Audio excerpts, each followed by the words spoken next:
Éphésiens chapitre 4. Je vous exhorte donc, moi le prisonnier dans le Seigneur, à marcher d'une manière digne de la vocation qui vous a été adressée, en toute humilité et douceur, avec patience, vous supportant les uns les autres avec charité, vous efforçant de conserver l'unité de l'esprit par le lien de la paix. Il y a un seul corps et un seul esprit, comme aussi vous avez été appelés à une seule espérance par votre vocation. Il y a un seul Seigneur, une seule foi, un seul baptême, un seul Dieu et Père de tous, qui est au-dessus de tous et parmi tous et en tous. Mais à chacun de nous la grâce a été donnée selon la mesure du don de Christ. C'est pourquoi il est dit, étant monté en haut, il a emmené des captifs et il a fait des dons aux hommes. Or, que signifie il est monté,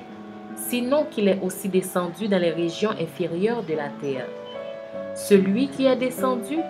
c'est le même qui est monté au-dessus de tous les cieux, afin de remplir toutes choses.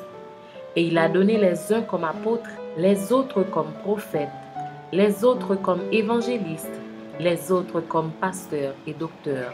pour le perfectionnement des saints en vue de l'œuvre du ministère et de l'édification du corps de Christ,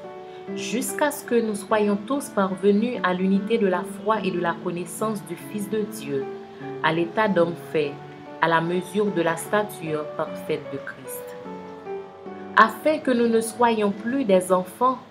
flottants et emportés à tout vent de doctrine, par la tromperie des hommes,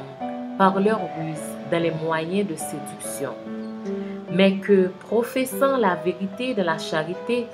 nous croissions à tous égards en celui qui est le chef, Christ. C'est de lui, et grâce à tous les liens de son assistance, que tout le corps, bien coordonné et formant un solide assemblage, tire son accroissement selon la force qui convient à chacune de ses parties